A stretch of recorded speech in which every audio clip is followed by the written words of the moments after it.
Thank you very much.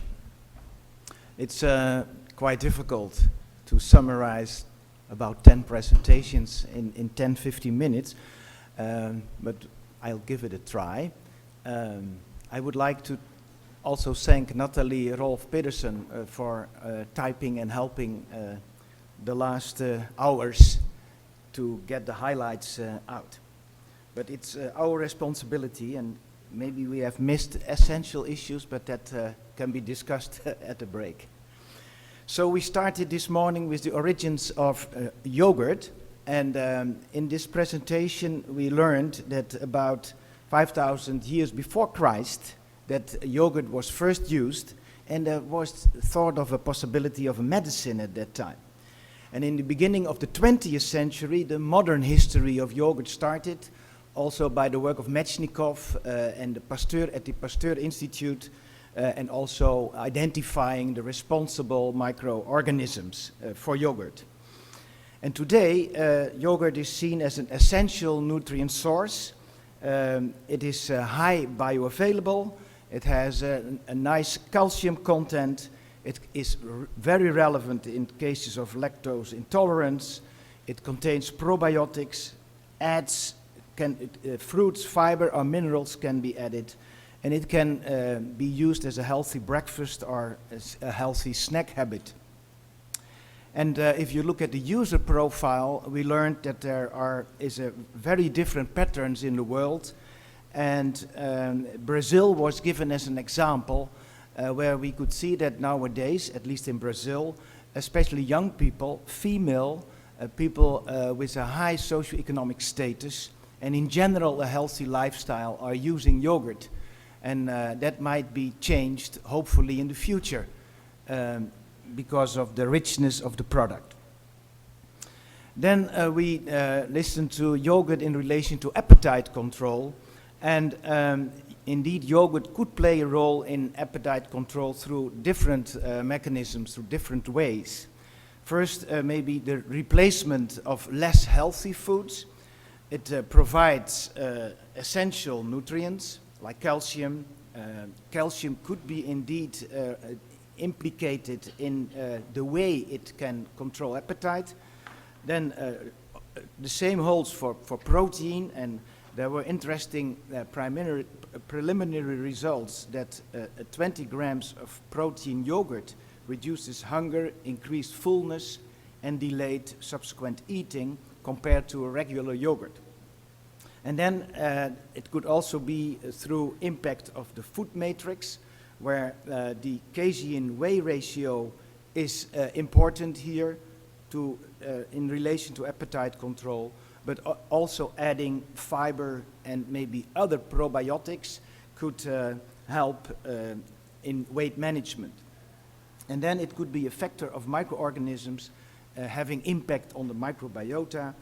And it was shown by the speaker that early findings which support weight loss by Zemmel were also confirmed, be it in epidemiological studies by Mosavarian with the Harvard cohorts, and also with the Framingham study by Wang, where it could be shown that yogurt is in cohort study is related to body weight stability. Then we went to the metabolic diseases in European adolescents and the impact of yogurt. Facts that were present in literature on dairy is that in adolescents, null or inverse associations with indicators of adiposity have been published, and the Helena study there is contributing new facts in 10 European cities, 9 countries, in adolescents, 511 adolescents. We learned that yogurt, milk, and yogurt-based beverages are inversely associated with a number of anthropometric measures like BMI, waist circumference, sum of skin folds, but also CVD scores, but the latter only in girls. Then the role of milk protein in elderly. We picked out a number of highlights that it is important to consider muscle strength and physical function as the main target and not so much muscle mass. And it could be that protein intake stimulates the muscle protein turnover and thereby is implicated in muscle strength. We learned that protein prevents bone mineral density, has CVD benefits, and we also the issue of the quality of proteins, the quantification of the protein quality was addressed through the discussion on DAs, and in fact that should result in a true ideal digestibility of indispensable amino acids. But what was also said is that, of course, this DA should be validated to functional outcomes. And there were two examples where this has already shown nice results, namely that muscle protein synthesis of whey in this study showed better results than soy. And the second example which was shown is that less caloric intake with intake, it was shown that there was less caloric intake with the intake of high quality proteins compared to low quality proteins. And the discussion goes now that the optimal intake of protein is probably for elderly not so much the 0.8 grams per kilogram per day, but probably more in the direction of 1.5.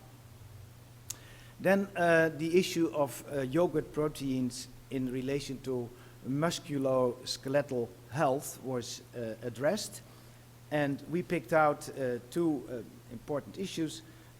Higher intake of protein and vitamin D levels are associated with higher muscle mass and strength, and also improved bone health. And these effects, positive effects of casein supplementation, were shown in hip fracture patients. The effect was also seen in serum IGF-1, and it was related as well to a functional parameter, namely low risk of falling in case of a 20 gram of protein on a daily basis. And then the second part of the presentation was on the recommendations from the EU, SKO, the European Society and Economic Aspects of Osteoporosis and Osteoarthritis. And the recommendations are for elderly about, say, 100 milligrams per day on calcium, 800 international units per day for vitamin D, high quality protein, especially from dairy, 1 gram per kilogram body weight, and a regular physical exercise. And these intakes mentioned here, these recommendations, could come either from normal foods, from fortified dairy foods, or from supplements. And then the studies on yogurt in relation to incident type 2 diabetes. First, the EPIC INTERACT study was discussed. This is published in the AGCN in 2012. There were, in this huge cohort of over 300,000 subjects, 12,403 incident cases, 12 years of follow-up, and it was shown that total dairy, milk, yogurt, plus thick fermented dairy, cheese, no significant association, often close to null findings. But for the combined fermented dairy, the hazard ratio was 0.88, and it was statistically significant. And in the Norfolk EPIC study, which has much better, I should say better, but yeah, better data on diet, and covered 892 cases, 11 years follow-up, published in Diabetologia in 2014. It was shown that yogurt in the highest versus the lowest tertile of intake was associated with a hazard ratio of 0.72 and was statistically significant. Moreover, low-fat fermented dairy products had a hazard ratio of 0.76, was also significant. And this is in line with previous studies, as mentioned here, with Tong, with Geo, and with Own, all published.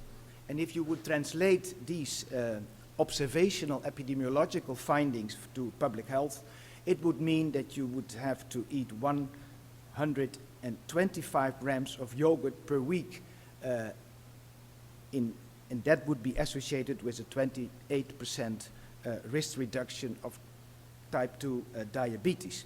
It was also mentioned that, in fact, in terms of providing evidence for beneficial effects of yogurt, it's very difficult to rely on intervention studies because they are costly with hard endpoints and maybe even not possible. So we need to have this kind of studies and also learn about mechanisms to be convinced that it's very good to eat yogurt.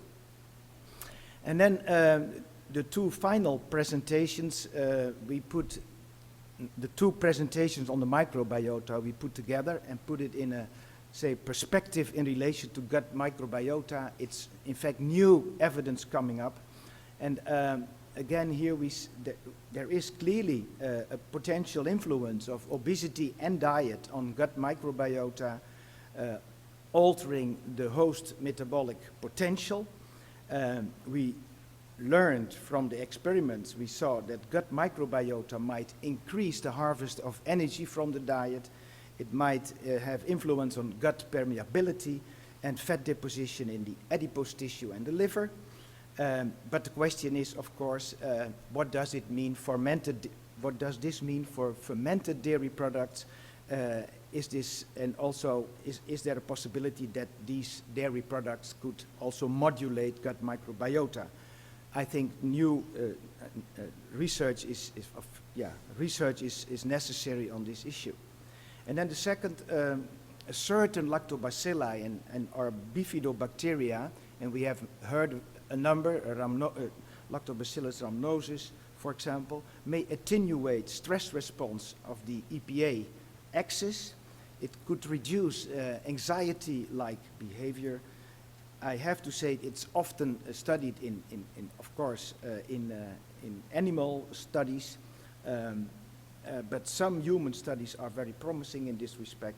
And also these lactobacillus bifidobacteria might prevent behavioral changes associated with autism. But again here, how would this relate to fermented dairy products? What would be the influence on behavior and mood? And then finally, the presentation on sustainability. We picked out 5 highlights. Food security is really already now a challenge, but in the future it will be a massive challenge related to energy, to food, to water availability versus climate change. What we heard is that the livestock is providing 17% of the daily energy, 35% of the daily protein in the human diet. And we also understood that nutrient richness of milk helps minimizing carbon footprint of a diet. And as an example, 1 gram of milk versus 2.5 grams of wheat would be needed to fulfill the indispensable amino acid and nitrogen requirements. That's quite a difference. And then energy and protein efficiency of the dairy cow is in the Netherlands around 25%, and the return on the human edible part more than 400%. I should say in the Netherlands, not the first part, but the second part. And it's also important to realize, especially in countries like India, Vietnam, etc., that the increase in the milk production improves sustainability. There is clearly a lower greenhouse gas emission. This is what we picked out, but you have picked out several other issues because I think it was a very attractive program where we have listened to. Thank you very much.